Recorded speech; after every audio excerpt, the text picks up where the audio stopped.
Baik, Assalamualaikum warahmatullahi wabarakatuh. Oke teman-teman, kita lanjutkan video selanjutnya. Untuk pertemuan kali ini saya akan coba bahas tentang materi algoritma dan pemrograman dengan bahan materi Sweetcase. Oke teman-teman, di sini kita melanjutkan yang lalu. Di video sebelumnya teman-teman sudah mempelajari pemilihan atau kondisi menggunakan if dan else ya.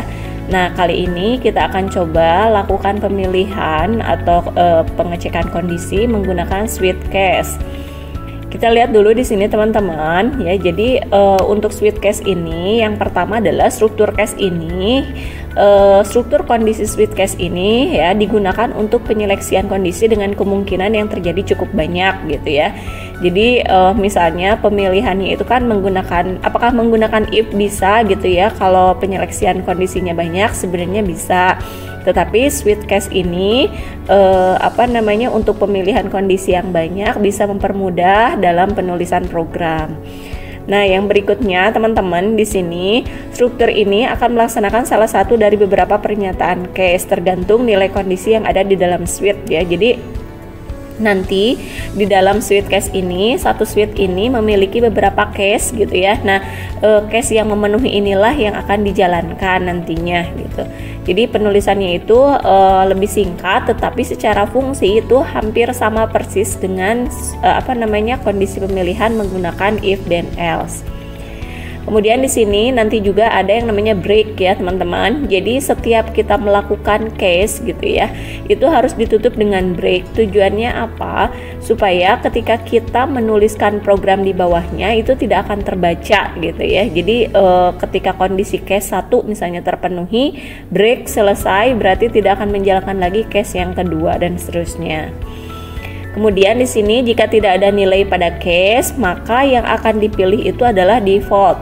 Jadi di sini kenapa ditulisnya Sweetcase default? Karena nanti case ini adalah pilihan yang bisa kita pilih kondisinya sesuai dengan kondisi yang terpenuhi.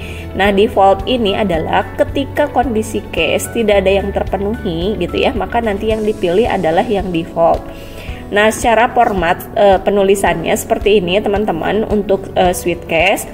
Di sini nanti ada suite variabel gitu ya, misalnya suite nomor, suite pilihan atau apapun yang ada di sini nanti variabelnya. Kemudian nanti case 1 pernyataan 1 break, di sini penutup ya untuk break ini. Kemudian ada case 2 misalnya pernyataan 2 apa nanti, kemudian break lagi sampai ke case n, tergantung kebutuhan kita mau sampai case keberapa. Kemudian default ini ya teman-teman, ketika misalnya kita mempunyai case 1 tidak sesuai, case 2 tidak sesuai gitu ya, sampai ke case n tidak ada yang terpenuhi, maka nanti yang dijalankan adalah default yang ini.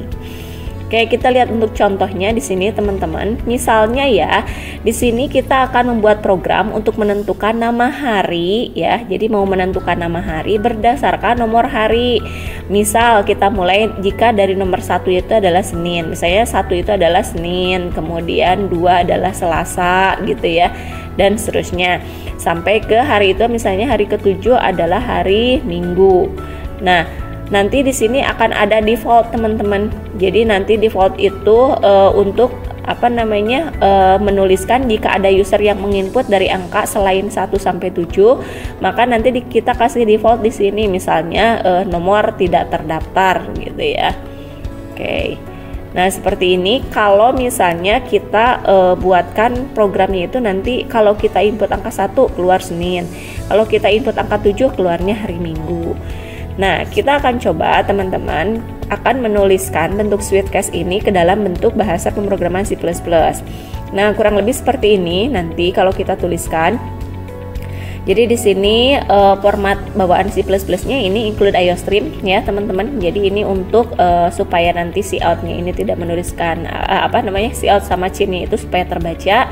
Kemudian using namespace std supaya format penulisannya cout itu tidak menggunakan std.2 cout gitu ya. Nah, teman-teman bisa dilihat nih di sini. Yang pertama integer nomor, karena di sini saya akan menginputkan nomor hari gitu ya. Nanti di sini kita kan akan menentukan nama hari berdasarkan nomor hari, berarti yang kita input itu adalah nomor hari. Jadi di sini cout masukkan nomor hari, cin nomor gitu ya. Suite no. Nah, di sini suite no ini artinya suite nomor. Jadi kita itu kayak seolah-olah punya nomor hari, kemudian nanti kita suite gitu ya nomornya ini. Nah, kalau misalnya 1 gitu ya, berarti nanti ke sini adalah hari Senin. Kalau 2 berarti hari Selasa. Kalau nomornya 3 berarti hari Rabu. Nah, seperti ini teman-teman. Jadi penulisannya di sini suite nomor. Case 1 see out Senin. And line break. Nah, jangan lupa breaknya teman-teman. Kalau teman-teman lupa breaknya, nanti ketika kita input angka 1 gitu ya, seperti ini nih, masukkan nomor hari sama dengan 1. Nanti Senin terbaca, Selasa yang ke bawahnya juga terbaca teman-teman. Jadi Selasa, Rabu, Kamis, Jumat, Sabtu, Minggunya akan terbaca. Nah, supaya yang ke bawahnya tidak terbaca, maka kita tambahkan di sini adalah break.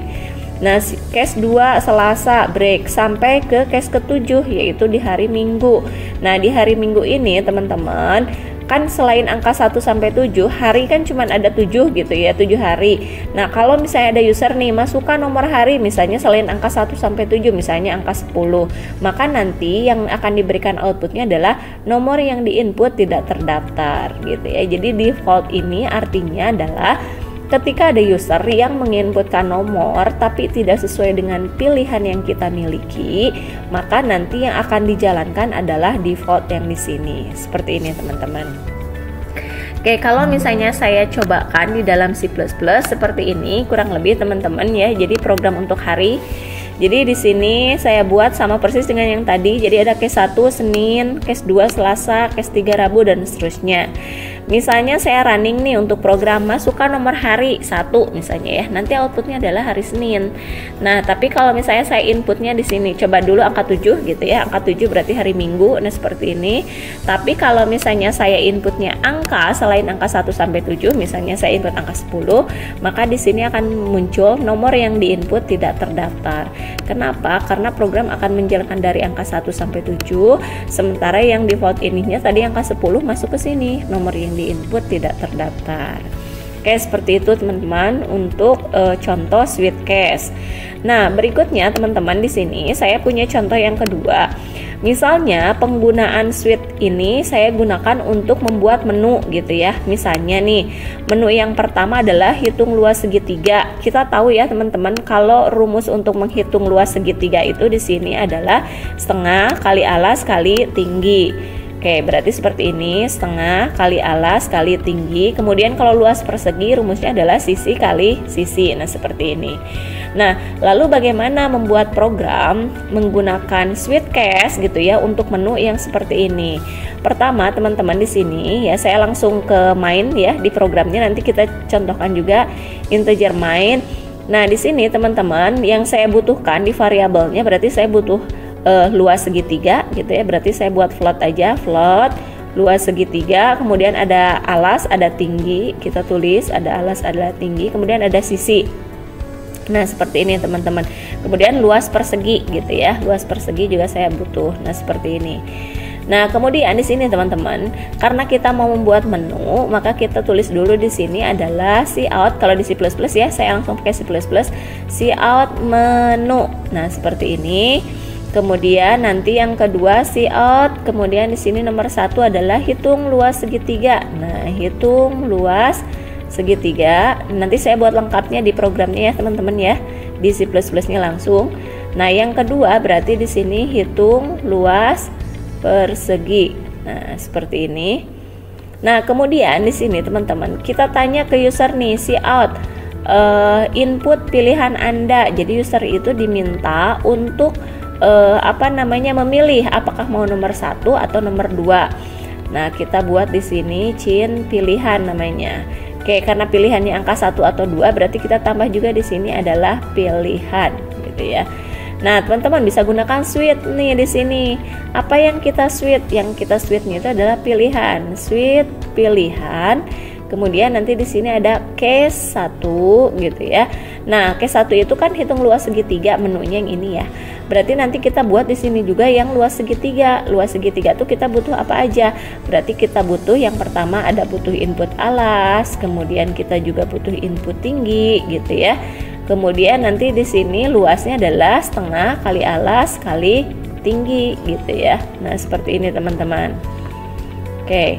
Kemudian yang case jangan lupa di sini dikasih break ya, nanti ya break. Nah, seperti ini. Kemudian di case 2, kita punya luas persegi, yang kita input adalah sisi. Berarti di sini nanti ada inputan sisi.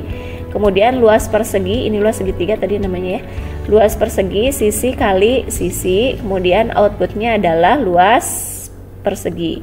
Nah, terus ini juga jangan lupa dikasih break. Nah, baru teman-teman nanti di sini kasih default gitu ya. Nah, defaultnya apa? Defaultnya adalah orang kalau nginput selain angka 1 dan 2, misalnya di sini diberikan nomor yang Anda input tidak terdaftar. Nomor yang Anda input di sini tidak terdaftar. Nah, seperti ini ya teman-teman, logik dari pembuatan Sweetcast gitu ya, untuk menghitung luas segitiga dan luas persegi kalau menggunakan menu. Nah, kita akan coba teman-teman bikin programnya langsung di CodeBlock ya, atau di C++. Teman-teman nanti bisa langsung buka dulu ke C++-nya gitu ya. Kemudian saya beri nama di sini adalah contoh Sweet ya. Nah, di sini teman-teman bisa langsung teman-teman masukkan aja contoh yang tadi gitu ya. Kita tadi punya float gitu ya untuk luas segitiga, ada alas, ada tinggi, kemudian ada luas persegi, saya butuh sisi, dan saya juga butuh pilihan untuk switch-nya. Nah, di sini ya teman-teman kita jalankan gitu ya untuk programnya. Oke, di sini kita ganti berarti menu nomor 1, tulis dulu menu ya, menu. Oke, seperti ini. Kemudian tambahkan lagi di sini menu nomor 1. Oke, hitung misalnya ya, hitung luas segitiga. Oke, seperti ini teman-teman. Langsung aja ya seperti ini.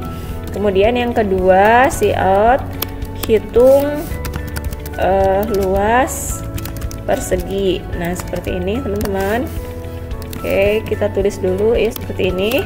Nah, baru kita masukkan pilihan cout, masukkan pilihan Anda. Jadi user kita minta untuk menginput gitu ya, apakah mau nomor 1 atau nomor 2. Nah, nama variabel yang kita buatnya itu adalah di sini sweet gitu ya, sweet pill. Oke, teman-teman bisa kita lanjutkan lagi. Oke, di sini sweet, kemudian pilihan. Nah, baru kita masukkan case-nya di sini teman-teman. Jadi case 1. Oke, untuk luas segitiga berarti kita butuh di sini input ya alas. Berarti di sini input alas. Kemudian chin-nya berarti di atas kita pakai A ya, untuk alas berarti chin A. Kemudian di sini berikutnya lagi selain alas saya juga butuh untuk input tinggi. Nah, seperti ini teman-teman. Jadi chin T.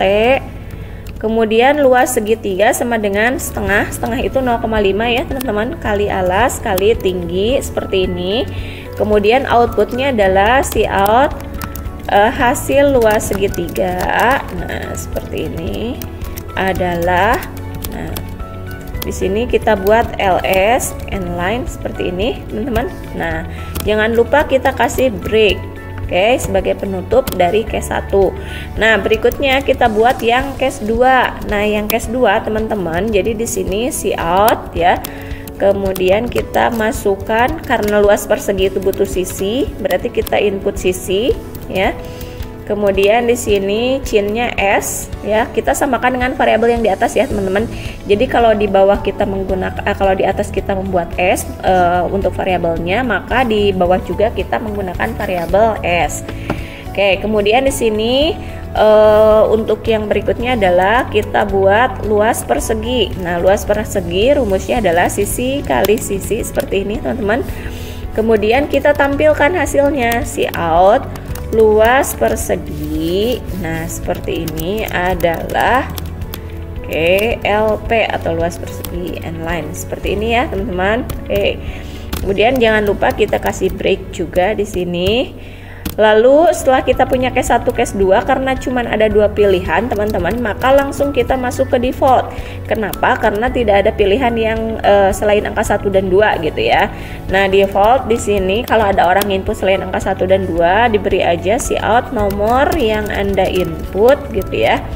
Nomor yang Anda input tidak terdaftar. Nah, seperti ini ya. Oke. Nah, kita sudah selesai nih teman-teman membuat program menggunakan Sweet dan Cash. Nah, selanjutnya kita akan coba running untuk programnya ya. Jadi di sini kita akan coba running ya. Oke, ini kita akan coba running teman-teman. Nomor hari sorry, bukan yang ini ya, kita build file dulu. Kalau misalnya kebaca filenya di file yang kedua yang pertama tadi, teman-teman bisa klik kanan di sini kemudian build file ya untuk membaca program yang terbaru. Nah, sweet build, ternyata di sini ada error teman-teman. Oke teman-teman, kalau ketemu error seperti ini pilihannya gitu ya, kita ubah tulisan pilihan ini jangan di float ya teman-teman, kita buat aja di integer. Kenapa? Karena nomornya itu kan pilihannya antara angka 1 atau 2 gitu ya. Float ini memang biasanya kita gunakan untuk pecahan. Oke, kita running kembali sehingga di sini nanti akan muncul hitung luas segitiga dan hitung luas persegi teman-teman. Masukkan pilihan Anda, misalnya saya masukkan pilihannya 1. Nah, karena nomor 1 itu adalah luas segitiga, maka kita akan diminta untuk menginput alas. Misalnya input alasnya saya input angka 6 gitu ya. Kemudian tinggi ya, ini tonggi ya, nanti kita perbaiki. Input tingginya misalnya kita punya 3. Nah, kalau misalnya kita kalikan 6 kali 3 itu kan 18. 18 dibagi 2 itu 9, maka luas segitiganya adalah 9. Nah, seperti ini teman-teman. Oke, ya, jadi di sini ini tadi tingginya kita ganti dulu ya seperti ini. Kemudian untuk yang kedua luas persegi. Nah, misalnya saya buat di sini, masukkan pilihan Anda nomor 2, hitung luas persegi. Masukkan sisinya itu misalnya 5. Nah, karena luas persegi itu sisi kali sisi, maka hasilnya adalah 5 kali 5 25. Nah, seperti ini ya teman-teman hasil untuk program. Oke, seperti itu teman-teman untuk program gitu ya menggunakan Sweet Cash. Nah, untuk pengembangannya nanti teman-teman di C++ ini teman-teman bisa ganti nih yang nomor 1 misalnya mau diterapkan untuk kasus perbankan misalnya kasus ATM sederhana. Misalnya untuk nomor 1 ini adalah untuk menyimpan atau menabung gitu ya. Kemudian yang kedua nanti ini untuk mengambil uang. Kemudian menu ketiga untuk pembayaran gitu ya, misalnya pembayaran listrik atau pembelian pulsa gitu ya dan seterusnya. Nanti kita sesuaikan untuk case-nya di sini teman-teman bisa menggunakan kasus-kasus yang tadi, kalau menyimpan uang seperti apa, kalau proses pengambilan seperti apa. Nah, strukturnya teman-teman bisa menggunakan Sweet Cash yang ini. Oke teman-teman, sampai sini dulu untuk video kali ini. Kita lanjutkan lagi untuk video selanjutnya gitu ya. Untuk kasus perbankan sederhana kita bisa menggunakan Sweet Cash. Untuk kasus ATM sederhana ya. Nanti kita akan coba untuk penyimpanan dan pengambilan uang. Oke teman-teman, sampai sini dulu untuk video kali ini. Sampai jumpa di video berikutnya. Assalamualaikum warahmatullahi wabarakatuh.